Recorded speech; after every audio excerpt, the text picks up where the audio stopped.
Bienvenidos a En Pocas Palabras, el podcast de Omar García. En Estados Unidos, el presidente Joe Biden, que aprovecha sus últimos días para viajar, dejó las reacciones sobre el indulto a su hijo Hunter, que había prometido no hacerlo. El perdón limpia en lo legal los casos de posesión de arma y fraude fiscal, por lo que ameritaba sanción carcelaria. Donald Trump no desaprovechó la oportunidad y declaró que ese acto de indulto es un auténtico abuso de poder.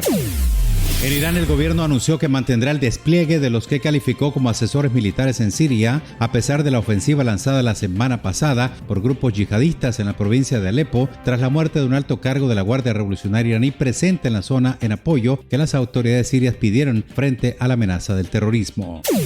La Secretaría General de la ONU pidió a las partes involucradas en el conflicto en Siria que cesen las hostilidades para dar paso a un futuro político y no más derramamiento de sangre. Todas las partes deben hacer lo posible para proteger a los civiles. Los sirios han soportado el conflicto durante casi 14 años y merecen un horizonte político que les ofrezca un futuro pacífico, destaca el comunicado.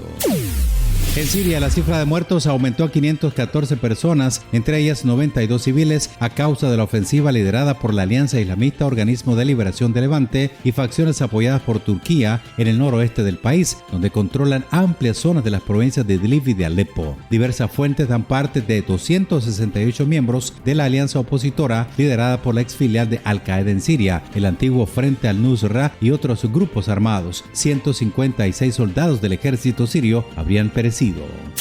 Israel comunicó que unos 40 camiones con más de 600 toneladas de harina ingresaron en el sur de la Franja de Gaza con el objetivo de apoyar a las panaderías del sur, acción gestionada por el Programa Mundial de Alimentos de la ONU. Los choferes de camiones con ayuda humanitaria no pueden ingresar en la franja sin autorización de Israel, que en muchos casos los organismos han denunciado que está llena de trabas burocráticas que deriva en retrasos prolongados.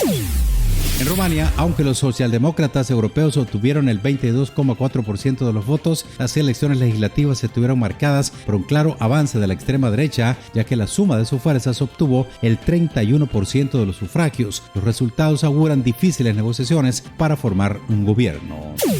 En Gaza, un comunicado de Hamas informa que de los 250 israelíes secuestrados, 33 han muerto a causa de las operaciones militares del ejército de Israel. Un acuerdo alcanzado entre las partes hace unos meses facilitó la liberación de un centenar de ellos, mientras que otros fueron recuperados en su mayoría sin vida. Hamas reiteró textualmente que fallecieron víctimas de la política del criminal primer ministro israelí Benjamin Netanyahu y los bombardeos de su ejército fascista sobre territorio palestino. En Egipto, el primer ministro de la Autoridad Nacional Palestina, Mohamed Mustafa, afirmó que la Franja de Gaza está siendo objeto de una guerra genocida que supone un fracaso para la humanidad y para el conjunto de las leyes internacionales. Llamó a respetar las resoluciones de la ONU. Esta semana en El Cairo se desarrolla la conferencia para reforzar la respuesta humanitaria a la población gazatí, un evento organizado con la contribución de Naciones Unidas. En la Franja de Gaza, las autoridades de salud informaron que la cifra de asesinados por las llamadas Fuerzas de Defensa de Israel subió a 44.470 personas. Asimismo, se ha identificado a 105.358 heridos, tras los 108 de las últimas horas. En Riad, Arabia Saudita, se realiza la conferencia sobre desertificación, sequía y recuperación de tierras. Según expertos, hasta el 40% de las tierras del mundo están degradadas, lo que significa que su productividad biológica o económica se ha reducido. Esto tiene consecuencias nefastas para el clima, la biodiversidad y los medios de vida de las personas. 3.000 millones de personas en todo el mundo sufren las consecuencias de unas tierras pobres y degradadas, lo que aumentará los niveles de migración, estabilidad e inseguridad entre muchas comunidades. Gracias por elegirnos entre el infinito mundo de las comunicaciones actuales.